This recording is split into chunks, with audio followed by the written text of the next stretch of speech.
Dear learners, welcome to the course Electromagnetic Fields. In this video, we will discuss about units and constants.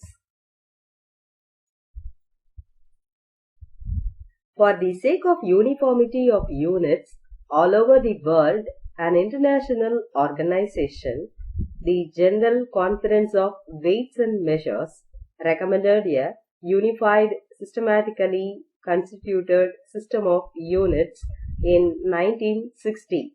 This system of units is called SI, system of units. On 23rd September 1969, All India Council for the Technical Education circulated the paper Education through SI Units. According to this paper, the SI units are recommended by the Council to be used in the technical education by the institutions both at degree and diploma level. The SI units are recommended to be used to teach all the technical, mathematical and science subjects. The Council accepted the fact that SI units are logical follow-up of metric system of units because of its rational and coherent characteristics and the facilities it offers, due to which calculations in science and technology becomes greatly simplified. The SI system of units is divided into three categories, namely fundamental units, supplementary units and derived units. We will discuss about one by one. First, let's start with fundamental units. The units which are independently chosen and not dependent on any other units are called fundamental units. These are also called as base units.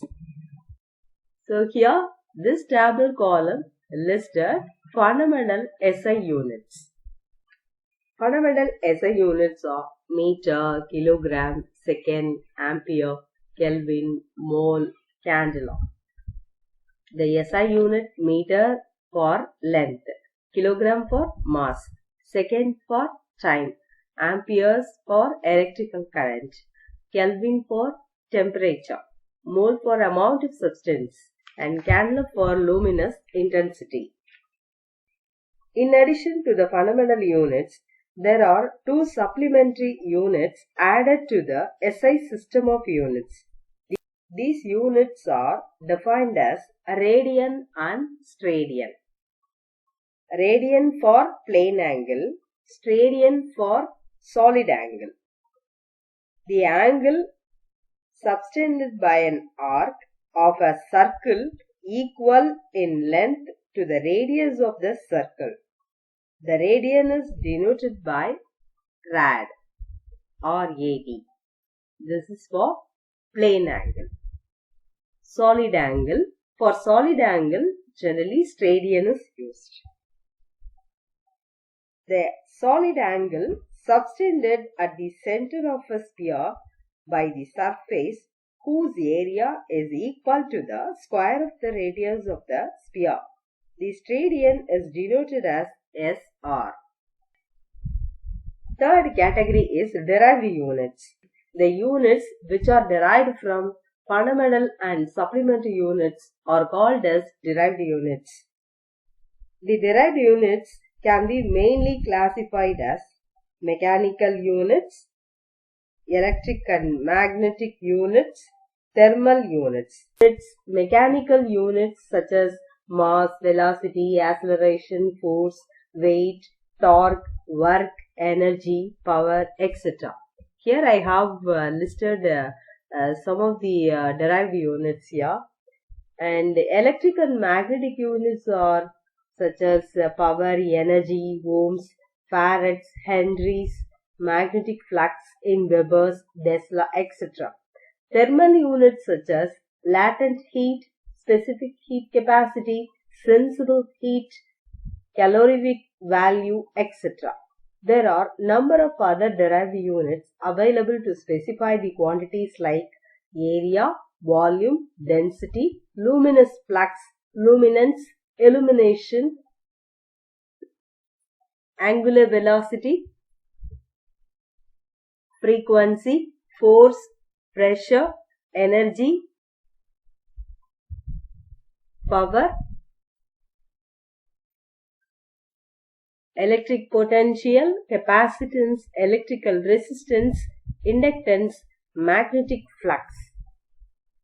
Here all are summarized in this table with a symbol of quantity, unit of measure and symbol of unit. Next we are going to talk about constants. The various physical constants required in the study of electromagnetic fields are given in this table. Electron charge, electron mass, permittivity of free space, permeability of free space, velocity of light, intrinsic impedance of free space, Boltzmann constant and electron volt. These are listed with the symbol and also the approximate value of the quantity. For example, permittivity of free space is epsilon naught, value is 8.854 into 10 power minus 12 farad per meter. So these are generally called as universal constants in SI units. Velocity of light in free space, permeability of free space, permittivity of free space. This is the relationship between the universal constants. C is equal to 1 by root of epsilon naught mu naught. Therefore, epsilon naught is 1 by c squared mu naught, that is equal to 1 by 36 pi into 10 power minus 9. We have obtained epsilon naught is 8.854 into 10 power minus 12 farad per meter. So, the velocity c is equal to 1 by root of mu naught epsilon naught is the relationship between the universal constants. I hope now we are having a clear idea about SI units and constants in the electromagnetic field course. Thank you.